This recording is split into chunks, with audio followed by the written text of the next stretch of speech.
Puranoticia.cl presenta Conexión Pura Noticia. Las entrevistas más relevantes, los contactos con nuestros analistas y los despachos más destacados te los mostramos en Conexión Pura Noticia. Bienvenidos.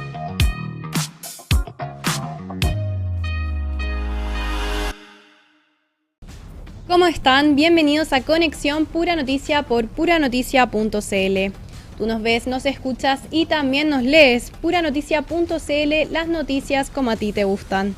Ahora vamos a revisar las principales entrevistas de esta jornada y recuerde que estas y más informaciones están disponibles en puranoticia.cl. Además nos puedes ver a través del canal 177 de Zapping.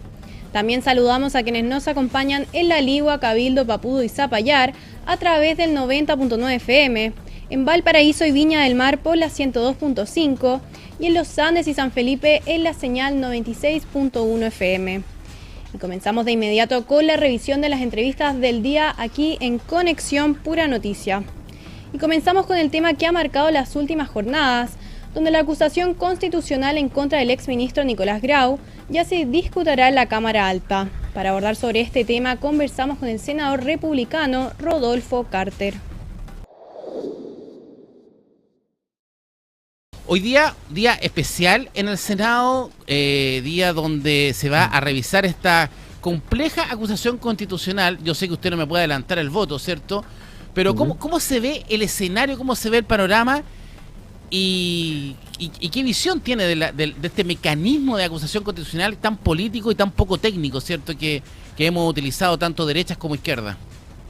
Es una lucha larga porque he tenido que leer los capítulos de la acusación, reflexionar respecto al contenido de ella.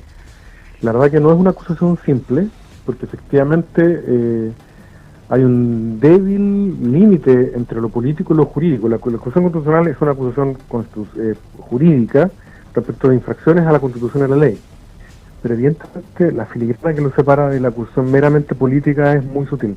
Eso ha sido el afán de la noche, pero ¿qué le quiero decir respecto de esto? Es una mala noticia tener que estar votando una acusación constitucional. Deberíamos encontrar otra forma de resolver nuestras diferencias entre políticos, porque además los temas de la sociedad chilena son otros, no son estos.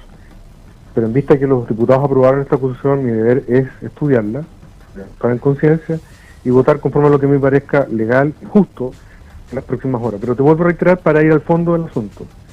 Estos no son los temas que le importan a los chilenos. Así de claro. Ahora, la prioridad de los chilenos son empleo, seguridad, salud, desde luego que son otras las prioridades. Y por otro lado, se ha vuelto, como tú lo señalabas precedentemente, se ha vuelto un arma arrojadiza entre izquierda y derecha, según si tú estás en el gobierno o en la oposición, acusar a los ministros del gobierno de turno para generar un conflicto y no necesariamente hacer respetar la Constitución.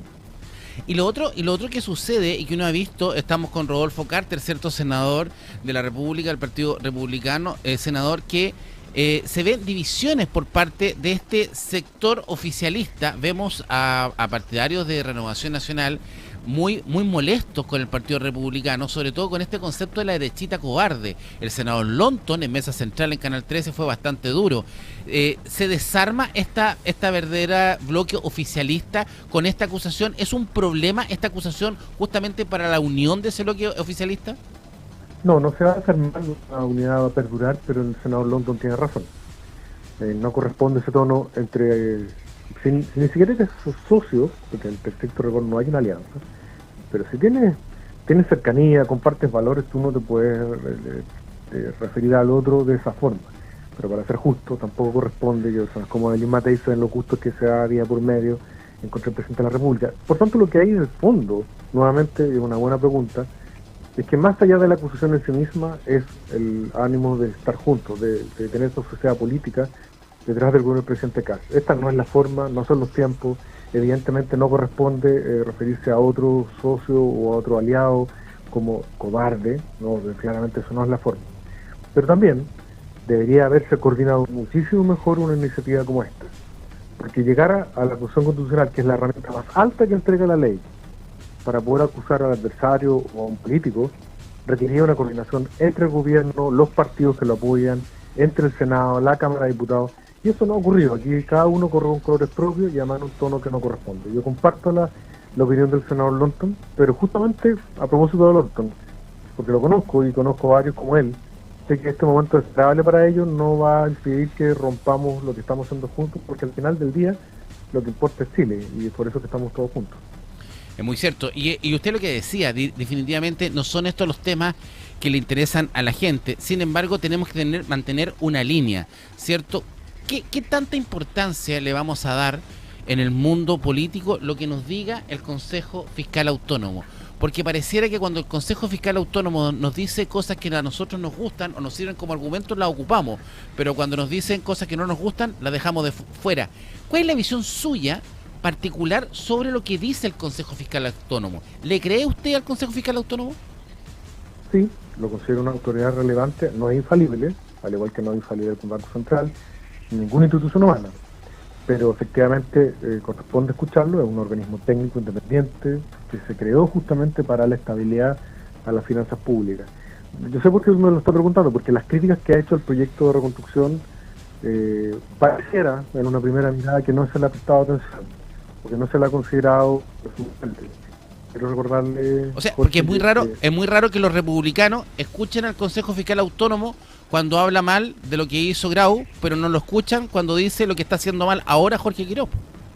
Mire, lo que le quiero señalar es lo siguiente: este proceso de discusión del proyecto de ley de reconstrucción no ha terminado.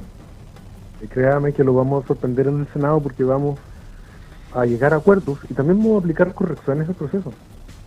El mismo ministro lo ha señalado, acá no está en discusión de que se puedan hacer cambios.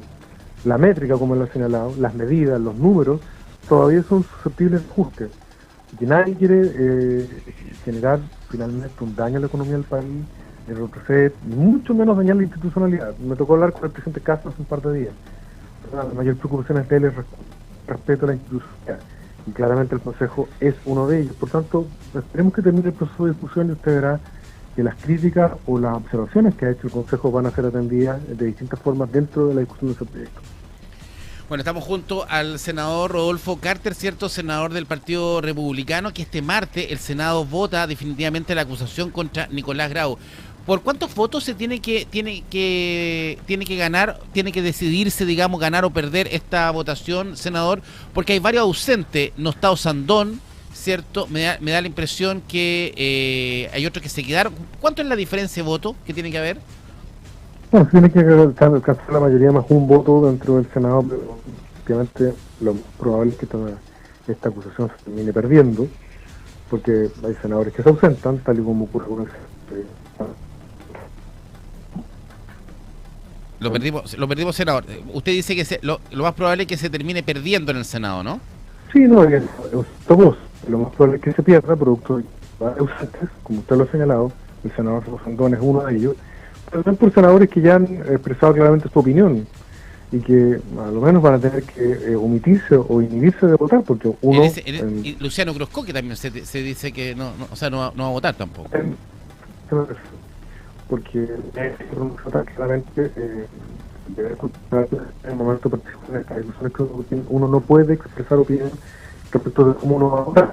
Exacto. Vamos a decir qué creo que va a pasar. Más allá de cómo vote yo creo que esta votación lo más probable es que no termine siendo producto que hay senadores que efectivamente se ausentaron, que a mí francamente me parece mal. No me parece bien ni parearse ni ausentarse en una votación como esta. Cuando uno quiere acabar su deber, se parea con otro parlamentario para no tener que complicarse con una votación. Esta es una votación compleja, sin duda, difícil, como le he dicho, porque está en la filigrana, está en el límite entre lo constitucional y lo estrictamente político, y porque además tiene un efecto en nuestra convivencia de los partidos que apoyamos al presidente Castro.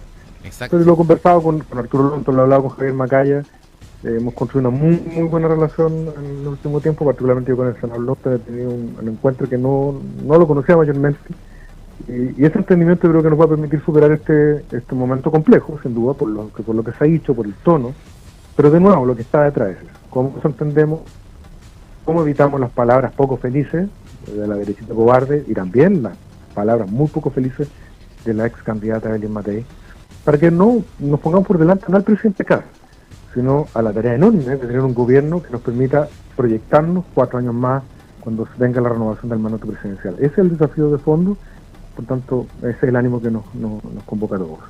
Bueno, vamos a estar muy pendientes, senador. Muchas gracias por este contacto. Un abrazo muy grande, muchas gracias, Jorge.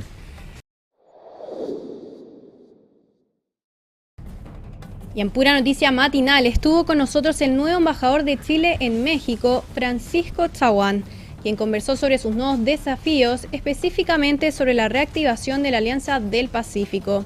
Revisemos lo que fue parte de esta entrevista. Está en su tradicional biblioteca que la deja, porque está a breves instantes de irse de Chile, ¿no? Bueno, efectivamente estamos a poco de partir al aeropuerto justamente para embarcarnos rumbo a México. Pero por supuesto dejamos cosas andando acá con mucha fuerza, como por ejemplo Valparaíso 500, que no me cabe la menor duda va a significar un hito muy relevante desde el punto de vista de cómo logramos articular las voluntades de los porteños para poder sacar adelante la ciudad con mira a los 500 años de su descubrimiento. Recordar que el año 1536 fue descubierta justamente Valparaíso, y no me cabe la menor duda que con miras al año 2036 hemos comenzado a articular una plataforma transversal, pluralista, abierta, que incorpora dirigentes gremiales, sociales, las autoridades de la región, con miras justamente a esa conmemoración tan importante para la región, pero por supuesto también para la comuna de Valparaíso. Bueno, pero ese es un trabajo que usted queda acá, pero usted parte hoy día a México, ya a partir de las labores, ¿cierto? A distancia. Cuéntanos de los desafíos que te esperan, Francisco, en México, un embajador de nuestra región, como senador de nuestra región, que parte a una tierra no menor, una tierra importante, ¿cierto? ¿Qué desafíos te esperan en México? ¿Te vas con tu familia? Cuéntanos los detalles, porque es difícil dejar, ¿cierto?, de un día para otro la casa, dejar a los niños y partir en una tarea encomendada justamente por este gobierno. Bueno, efectivamente no es fácil. Vamos a estar con las intermitencias del acompañamiento de la familia, pero mi familia se queda fundamentalmente por ahora acá, y no me cabe la menor duda que vamos con tareas bien específicas. El presidente me ha comentado la reactivación de la Alianza del Pacífico como una piedra angular, y en eso estamos trabajando. Ya estoy en contacto desde hace muchísimo tiempo con la Cancillería mexicana, y con la posibilidad ciertamente de entender que la Alianza del Pacífico es la octava economía mundial agregada, y cómo logramos finalmente articular las economías de Perú, donde acaba de ser ya declarada electa mi amiga y gran compañera Keiko Fujimori, también con la asunción del nuevo presidente de Colombia, y por supuesto también con el gobierno mexicano, con el cual estamos construyendo relaciones de largo plazo. Entonces la Alianza del Pacífico, que ¿tú compartes con Keiko Fujimori? ¿Tú compartes con Keiko Fujimori, ¿cierto?, la nueva presidenta electa de Perú, esta composición de la directiva de la Unión de Partidos Latinoamericanos, ¿no? Así es, ella es muy cercana. Ayer estuvimos hablando muy largo justamente de cómo potenciar la relación con México a puertas justamente de potenciar la Alianza del Pacífico. Otro tema también relevante es cómo logramos poner en movimiento el Comité del Acuerdo de Asociación Estratégica. Cumplimos 20 años del Acuerdo de Asociación Estratégica. Ya hemos estado trabajando intensamente con la embajadora de México en términos de cómo reactivar justamente esa relación bilateral, y particularmente ese comité que es tan importante. El Acuerdo de Asociación Estratégica es clave, con miras justamente a potenciar nuestra relación comercial. Luego también estamos ya adelantando la tarea del comité de reconocimiento de títulos, tanto mexicanos en Chile como chilenos en México. Ese ya lo logramos poner en movimiento junto con la embajadora de México. Tuvimos reuniones con la ministra de Educación, y eso nos va a permitir y eso nos va a permitir esa relación. Ahora, y por otra parte, Francisco, espérate, es muy importante ese último punto del reconocimiento de título, porque nos abre una brecha sobre todo a los jóvenes que vienen saliendo de universidades chilenas, ¿cierto? Que acá en Chile nos cuesta tanto encontrar trabajo, ¿cierto? A los jóvenes, que se puede abrir un mercado directamente en México. Aquí, por ejemplo... Oye, Jorge, cuando hablas de jóvenes aludes como en primera persona. Nosotros los jóvenes, yo Totalmente, senador. Nosotros los jóvenes. Muy bien, muy bien. Pero por supuesto, ¿usted tiene alguna duda de aquello? Ninguna. No es que se me caiga, no porque se me caiga el pelo no vamos a ser jóvenes, por último somos de espíritu. Oiga, pero nos ayuda mucho. ¿Qué carreras se podrían ver beneficiadas, por ejemplo, qué estudiantes chilenos con campo laboral en México y qué profesiones mexicanas podrían tener esa integración en Chile? Bueno, ese otro programa que vamos a empujar, ya nos juntamos con el cónsul general, y básicamente lo que queremos hacer ahí es empujar unas pasantías profesionales, vale decir que profesionales chilenos puedan trabajar en empresas mexicanas y profesionales mexicanos en empresas chilenas. Y esto básicamente porque hicimos un primer barrido de la gran cantidad de CEOs de empresas multinacionales que son chilenas en México. Y ya tomamos contactos con ellos, hicimos el catastro, o sea, estamos con plena acción y esas pasantías van a poder concretarse. También en materia cultural, las cátedras Gabriela Mistral, que también van a ser parte de la tarea que tenemos por delante. Gabriela Mistral fue clave en la reforma educacional del año 1922 en México, cuando el presidente Vasconcelos la convocó justamente a aquello. O temas que dicen relación fundamentalmente con la mesa de perspectiva que estamos empujando junto al TEC de Monterrey y que estamos ya en conversaciones para que eso ocurra, o temas que dicen relación con la cátedra Chile-México que imparte la Universidad de Concepción, que queremos también replicarla justamente en México. En materia, por supuesto, en materia de aumento de la relación bilateral, nos hemos puesto una meta muy ambiciosa de aumentar en un 20% el comercio bilateral. Es importantísimo, porque si nosotros logramos aumentar, o sea, México es un interesante socio comercial para Chile, mucho más grande de lo que uno pensaría, ¿cierto? Y el mercado mexicano quizás es uno de los más importantes de Latinoamérica después de Brasil, así que para nosotros nos abre muchas puertas. Tenemos muchos inversionistas, mucha empresa mexicana en Chile, nombrar solamente dos de reconocido posicionamiento en Chile. Estamos hablando de la farmacia Cruz Verde, ¿cierto? Y la cadena Oxxo, que son empresas mexicanas instaladas en Chile. Pero también hoy día, porque internamente tú me has contado que uno de tus desafíos justamente está ahí, es lograr que económicamente tengamos una relación mucho más grande y que exista tanto mayor inversión mexicana en Chile como también chilenos invirtiendo en México, ¿no? Estamos con Francisco Chaguán, ¿cierto? Francisco Chaguán, nuevo embajador de Chile en México, hablando justamente de estos desafíos que él va a asumir directamente en la embajada a la cual hoy viaja a México el ex senador Francisco Chaguán, hoy deja nuestro país directamente a cumplir este desafío directo que tiene que ver con llegar justamente a la capital mexicana y lograr, ¿cierto? Comenzar estos desafíos. Y en Conexión Puranoticia.cl hacemos una breve pausa comercial y ya estamos de regreso con más entrevistas.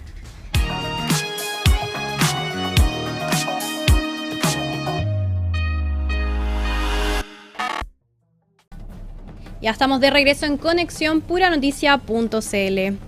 El delegado presidencial Manuel Millones conversó en Pura Noticia Matinal sobre la reactivación del desalojo de la megatoma de San Antonio, la cual comenzó este martes. Las autoridades han hecho un llamado a realizar el desalojo en orden.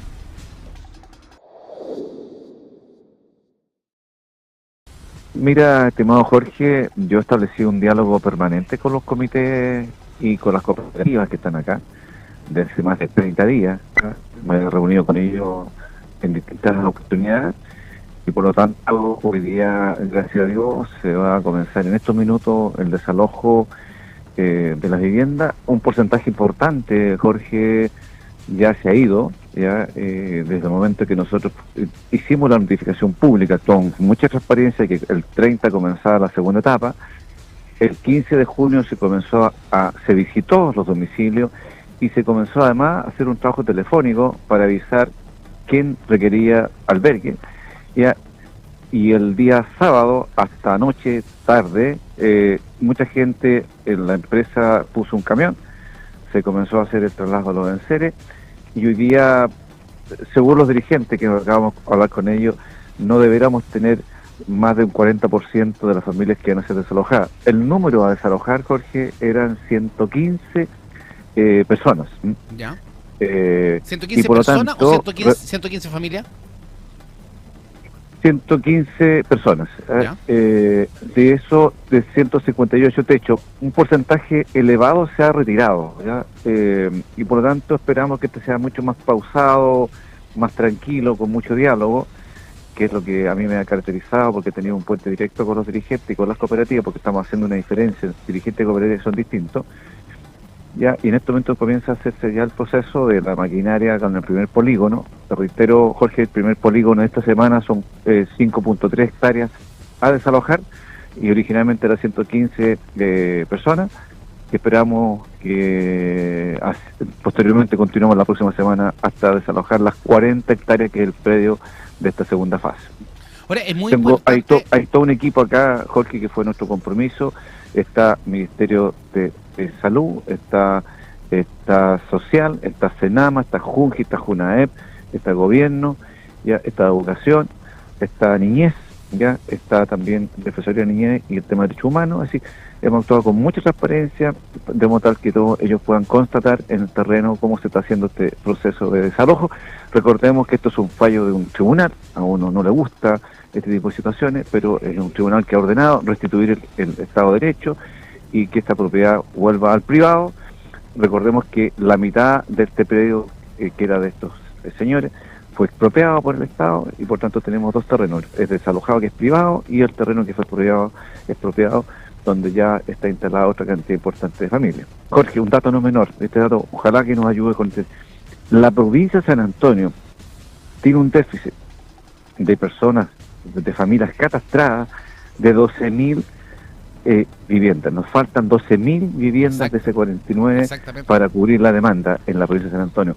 Un porcentaje elevado se acrecentó después del estallido, especialmente Centinela, que tomó fuerza en ese momento de estallido, ¿no es cierto?, donde una cantidad importante de personas de Santiago y de otras partes de la región se instalaron en este cerro, se llama Centinela, pero el número exacto son 12.000. Jorge, un dato también preocupante, la topografía de San Antonio, pero particularmente en material arcilloso, hace que los últimos subsidios hayan tenido un costo de 2.000 UF. Estamos hablando más de 80 millones de pesos por solución habitacional. Esto es una locura. No hay presupuesto que aguante, ¿eh? Y esta es la realidad. Entonces hay que decirlo, aquí necesitamos un master plan que permita hacerse cargo de esta demanda, que se va a acrecentar cuando se comience a construir el puerto San Antonio y tengamos trabajadores para distintas alternativas habitacionales, DC49, DC19, DC01. Entonces necesitamos una preocupación especial del Ministerio de Vivienda, hacer un master plan que entiendo que se está incorporando Santo Domingo, San Antonio, Cartagena en este master plan para dar alternativa en un largo plazo, Jorge, porque de verdad estamos hablando de 12.000 subsidios, es un número impresionante solamente en San Antonio. Ahora estamos junto a Manuel Millones, delegado presidencial, estamos en vivo de San Antonio, ¿cierto?, en esta última parte del desalojo de la megatoma del Cerro Centinela. Ahora, Manuel, descaricaturizar, ¿cierto?, el tipo de personas que están en esta megatoma. ¿Estamos hablando de familias de esfuerzo, familias de trabajo, o estamos hablando de súper ricos que se tomaron? Porque cuando uno escucha al ministro de Vivienda, Iván Poduje, da a entender que en esta megatoma habían casas de lujo de 3 pisos con 4 o 5 autos por casa. ¿Es así o no? Mira, Jorge, tú dijiste muy bien, yo no quiero estigmatizar a este sector de San Antonio, porque nadie se va a la toma por gusto, ¿no? Hay gente que se va por una necesidad. Por cierto que hay frescos, por cierto que hay gente que se aprovecha de la pobreza, hay gente que lucra con la pobreza, y personas que se instalan que no necesitan como segunda vivienda, las hay. Según los datos que nos han entregado los mismos dirigentes, más de 1.000 viviendas son segunda opción, es decir, tendríamos una cantidad no menor de personas que se instalaron de Santiago, especialmente identifican a Puente Alto, que son personas que tienen una segunda vivienda y esto lo hacen como un negocio. Pero el grueso de las familias que allí viven son personas que tienen necesidad. De hecho, estimado Jorge, todas están catastradas para efectos de campamento, ¿verdad? Incluyendo todo el Cerro Centinela, ¿verdad? De aquellos, por cierto, que son primera vivienda, ¿no? Entonces, yo no voy a estigmatizar a toda la toma, que hoy día es un campamento, ojo, cambió de toma a campamento porque están catastrados desde 2023, por lo tanto, son personas que él mismo las catastró, en este número impresionante de familias. Hay, por cierto, como todas las tomas, gente que se aprovecha de la pobreza, y ahí uno quisiera buscar responsables. Hay gente que los engañó, hay gente que los ilusionó con la casa propia, y también hay un sector reducido de narcotráfico, pero yo no podría decir que el Cerro Centinela está lleno de narcotraficantes ni de fresco, sería faltar el respeto a la familia. Yo sí puedo decir e identificar que hay familias que no tienen derecho, porque ciertamente segunda vivienda, hay gente también de mal vivir, pero el grueso de las personas con las cuales yo me he reunido, ¿ya? Esa gente tiene una necesidad de tener una habitación, una vivienda, un techo digno, y para ello se requiere una respuesta del Estado. Ahora, cuando tenemos, porque aquí usted lo ha dicho muy bien, estamos con Manuel Millón, es cierto, delegado presidencial en vivo de San Antonio, cuando tenemos este terreno, este cerro completo, Centinela, la mitad prácticamente del cerro está expropiado, o expropiación que fue muy criticada justamente al gobierno anterior y directamente al ministro Carlos Monte, al exministro Carlos Monte. Pero definitivamente parece que la expropiación era el óptimo camino, era el inicio de comenzar a entregar esta solución habitacional, ¿o no?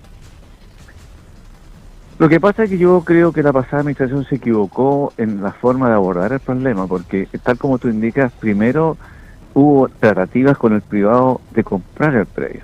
No sé si tú recordarás que hubo varios sendos reportajes, incluso en tu mismo medio de comunicación, de hacer la compra del predio, ¿correcto? Y posteriormente se opta ya de una vía no comprar el Estado, sino que el mismo Estado, esto es muy importante, hay un decreto, Jorge, el mismo Estado, el ministro Monte entre ellos, firma un documento, un decreto en que la fórmula de dar respuesta en las cooperativas, es decir, el mismo gobierno pasado fomentó que ya no era el camino directo de la compra, ya, sino que era la formación de cooperativas.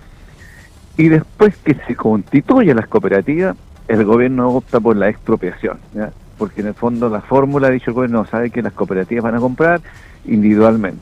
Entonces, ese zigzagueo que tuvo el gobierno, hoy día tú tienes tres realidades acá.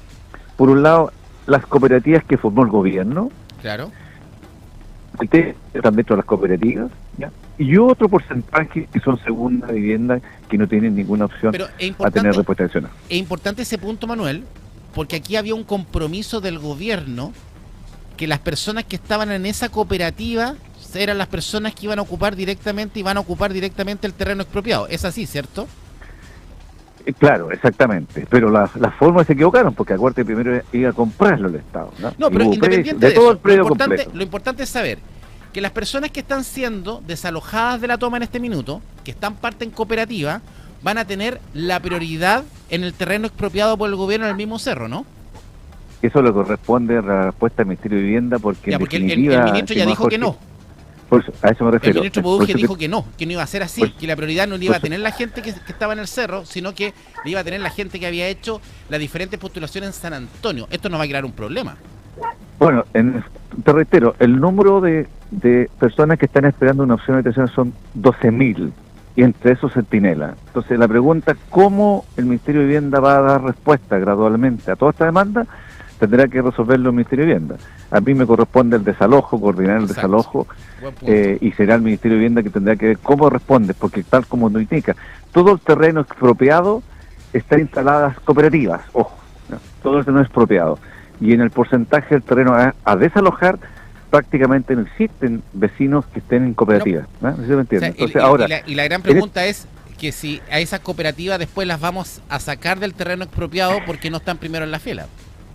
Y además es un terreno fiscal en que podría perfectamente hacer un desalojo administrativo, el mismo pidiendo la delegación y no vía tribunales, porque eso es lo que corresponde de acuerdo a la jurisprudencia. Todo terreno fiscal, esto es importante para tu auditorio, todo terreno fiscal o de algún municipio, no las desalojos es vía administrativa y no tiene que haber un tribunal. Por lo tanto, perfectamente el día de mañana el Ministerio de Vivienda podría pedirnos que desalojemos y pudiéramos perfectamente desalojar.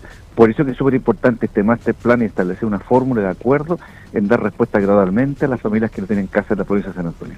Sí, hay que estar atento al master plan. Acuérdense que ya nos dijeron que en 15 días sacaban la inhabilidad acá en Olivar y no pasó nada, y que en 15 meses termina la reconstrucción. Porque, vamos a ver si el ministro nos cumple.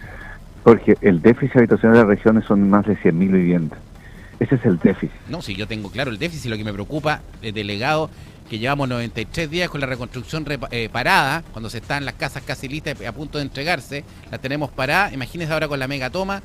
Puche, con este ministro que está más preocupado de grabar TikTok, no sé si vamos a avanzar mucho, pero bueno, como usted dijo, es culpa de él. Su tema es desalojar la toma y lo está haciendo bien. Mi responsabilidad como representante del presidente de la República, pero del Ministerio del Interior, es hacer todas las coordinaciones para el desalojo, y yo quiero decir porque acá... Y se ha hecho, vean, porque se ha hecho en calma, Manuel, se ha hecho en calma, yo creo que eso es muy importante. Sí, se ha hecho en calma porque hemos tenido diálogo. Yo no entorpecer el diálogo ni romper el diálogo con los vecinos, porque efectivamente ellos creen en uno. Como representantes presidentes hemos sido un camino, hemos trabajado con una mano amiga. Por cierto, que ellos reconocen y están respetando el Estado de Derecho, y a esas personas que ahora quieren institucionalizarse y buscar fórmulas a través de los subsidios, hay que ayudarlos. Exactamente. Manuel, muchas gracias por este contacto. Buena tarea esta mañana. Sí, muy amable. Hasta luego. Y en Conexión Puranoticia.cl hacemos una pausa comercial y ya estamos de regreso con más informaciones. Nos vamos de inmediato hasta el Congreso Nacional. A esta hora votan los senadores, fundamentan su voto en la acusación contra el exministro Grau. Hasta ahora habla Claudia Pascual del Partido Comunista. Escuchemos. Esta decisión para otorgar un cumplimiento estricto al deber o principio constitucional de probidad e imparcialidad que emanan de la interpretación de las normas constitucionales, especialmente de los artículos 6, 7 y 8 de la Constitución Política de la República, del artículo 5b de la Ley Orgánica Constitucional del Congreso y del artículo 8 del Reglamento del Senado. He dicho, Presidenta. Muchas gracias, senadora. Tiene la palabra el senador Enrique Lee.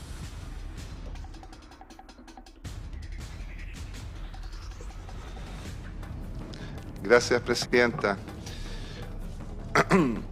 Presidenta, no tengo dudas que el anterior gobierno significó un retroceso en materias de orden económico y financiero.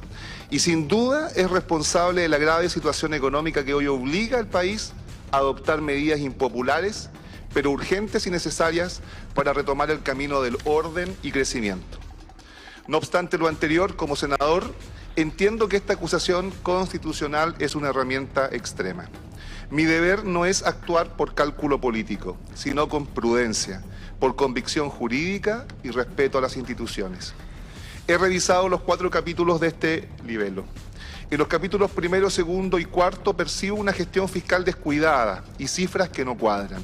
Sin embargo, no encuentro pruebas de que el exministro haya actuado con dolo o con la intención de infringir la Constitución. Los errores de cálculo o una mala gestión macroeconómica son reprochables, pero por sí solos no bastan para acusar e inhabilitar a una persona para ejercer cargos públicos. Respecto al tercer capítulo, se vulneró el principio de responsabilidad. No es un simple error, es una falta de gestión grave que hoy le cuesta caro a Chile, obligándonos a endeudarnos más para pagar cuentas que debieron estar previstas. Esto afecta directamente la estabilidad económica de todas las familias chilenas. A esta hora estamos escuchando al senador Enrique Lee, que está hablando, justamente está discutiendo y votando la acusación constitucional en contra del exministro Grau. Escuchemos.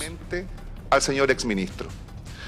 Ciudadanos, mi voto busca distinguir entre lo que es una gestión ineficiente que se castiga en las urnas y por ello se eligió un gobierno que no es continuidad del anterior, de lo que es una infracción grave a la ley que merece una sanción constitucional. Chile necesita rigor en sus cuentas, pero también necesita que nuestras instituciones actúen con prudencia, justicia y no basadas en las discrepancias propias de las legítimas diferencias políticas. No olvidemos que hoy actuamos como un tribunal y ello nos exige un estándar de neutralidad y objetividad. Solo así podremos avanzar en la recuperación de un Chile ordenado, justo, próspero y feliz. He dicho. Muchas gracias, senador. Tiene la palabra la senadora Loreto Carvajal. Gracias, Presidenta. Quisiera en principio, como se estila y como corresponde en el Senado, saludar, por cierto, al exministro Grau, a su defensa, al abogado Zapata y, por cierto, también a los colegas parlamentarios. Radicar la importancia que tiene el momento.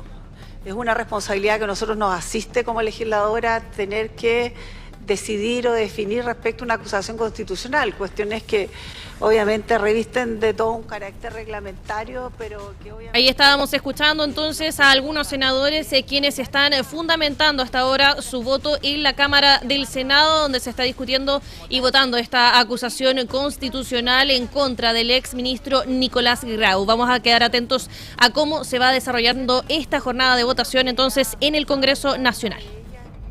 Ahora en vivo. Ahora en vivo.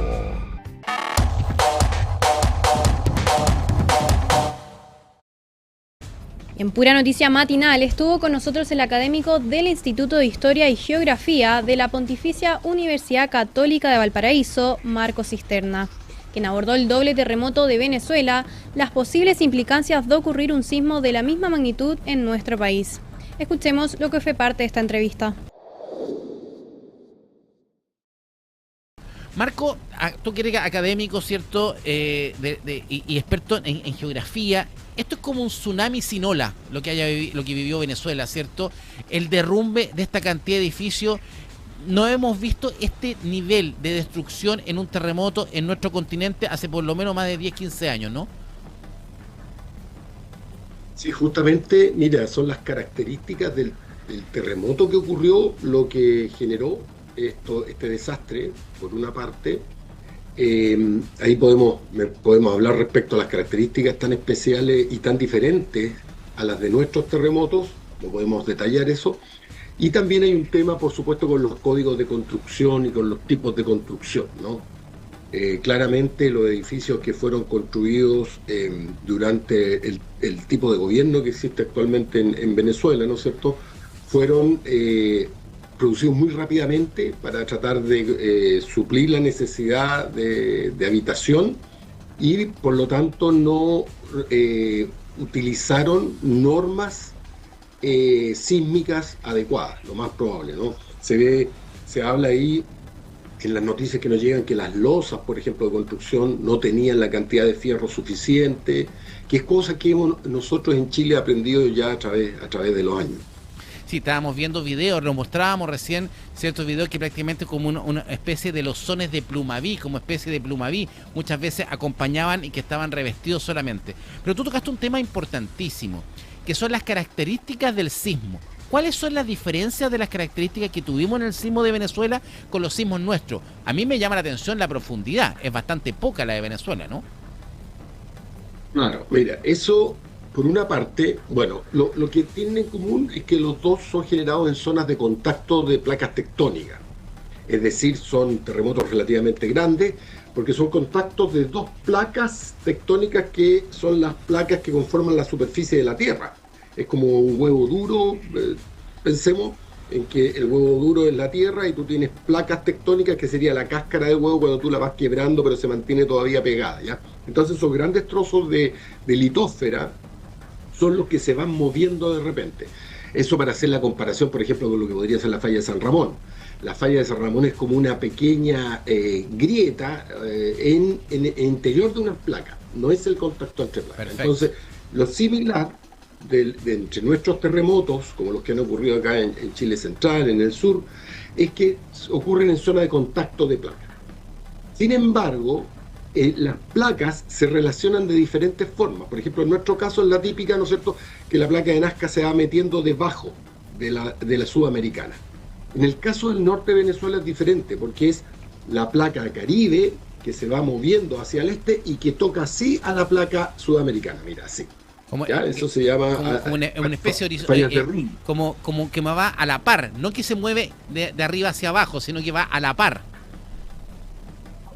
Es como que le pega un refilón así, mira, le pegas tú contra la pared, ¿no es cierto? Claro. Y lo arrastras, ¿ya? La falla de San Andrés también, en Estados Unidos también es así. Es decir, se mueven así, ¿ya? Los terremotos se mueven así. Tú tienes varias posibilidades de contacto entre las placas. ¿Y eso es más destructivo, Marco? Las placas chocar y mira, por ejemplo... Sí, dime. ¿Eso es más destructivo? A eso quiero llegar. Quiero llegar que esta subducción, en el caso de nosotros, ocurre debajo del mar. Ocurre más o menos unos 80 kilómetros desde la costa hacia abajo, ¿ya? Es decir, desde Valparaíso, 80, 100 kilómetros, ahí es donde se está metiendo la placa de Nazca debajo. Entonces, cuando esa placa está pegada, ¿no es cierto?, y se suelta, se produce el terremoto. Claro. ¿Ya? Entonces, en el fondo ocurre a una ya cierta distancia. Por ejemplo, cuando ocurre un gran terremoto como el del 2010, respecto, por ejemplo, a la ciudad de Talca, ya tienes una distancia tú desde donde ocurre. Pero por eso tenemos tsunamis también, es la mala cosa. Y al ocurrir debajo del mar, se mueve la placa y golpea el fondo del mar. Eso es bueno por una parte porque las ondas sísmicas nos llegan a una mayor distancia, ¿ya? Tanto en la profundidad, 40 kilómetros, 30 kilómetros, y de distancia horizontal, es decir, desde el mar hacia el continente. En cambio, lo que ocurrió en Venezuela ocurre en la misma superficie. ¿Te das cuenta? Este movimiento se produce en la misma superficie. Y se puede ver cómo la falla, ¿no es cierto?, las réplicas que han ido ocurriendo, se va reproduciendo ese movimiento. Y como tú bien lo dijiste, la característica es que son superficiales.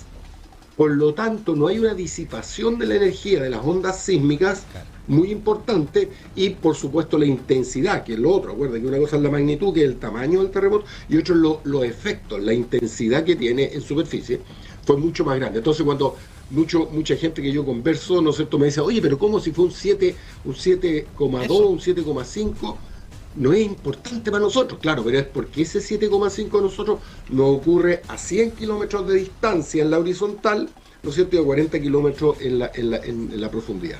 Ahora, si nosotros tuviésemos, hoy día no tenemos posibilidades que Chile tenga un temblor justamente directamente en nuestro territorio en tierra. Son todos en mar, por lo que tú dices, porque las placas justamente... No. ¿Podemos tenerlo en tierra? Ese es el problema. Sí, ese es el problema. Falla San Ramón, por ejemplo, la falla San Ramón, bien cómo funciona. Por ejemplo, o la falla Marga, acá en Viña del Mar. No sabemos por qué, porque esa, mira, como te decía, las fallas grandes, las mega fallas que se llaman, que son contactos de dos placas, es esto, ya es donde está la yema de mis dedos, ahí. Claro. Pero la falla San Ramón es una grieta que está aquí adentro, está dentro del continente, y por lo tanto son superficiales, ese es el problema, ¿ya? Pero ¿y la de Marga también es superficial? Bueno, la de Marga, mira, yo tengo colegas que dicen que no existe, hasta otros colegas que dicen que es un tremendo peligro latente. O sea, no se sabe mucho, no sabemos mucho de la falla Marga. Nosotros, los especialistas, usualmente nos dedicamos más a las fallas que recurren más seguidamente, y esa es esta, ya la falla de subducción. Fíjate que la falla de subducción es la que genera los terremotos más grandes y genera tsunami, ¿ya? En cambio, estas otras fallas, por supuesto, cuando rompan, no sabemos cada cuánto tiempo se mueven, ¿no es cierto?, como la falla San Ramón o la falla Marga, cuando se mueva probablemente va a ser muy destructiva, pero para las ciudades que estén inmediatamente arriba, no como ocurrió el 2010. Tú sabes que el 2010 el desastre ocurrió entre Santiago y casi Temuco, ¿no? O sea, una gran área fue cubierta, y eso es porque este tipo de falla. Pero cuando rompa San Ramón, si es que rompe alguna vez, ¿no es cierto?, va a afectar principalmente a Santiago. No va a pasar mucho en Talca, no va a pasar mucho en La Serena.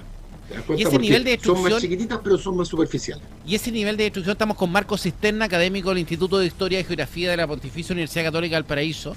Marco, ¿y ese nivel de destrucción que vemos en Venezuela, en caso de que tengamos un sismo justamente en el territorio, en tierra, acá en nuestro país, podríamos estar viendo ese nivel de destrucción en nuestras edificaciones o no?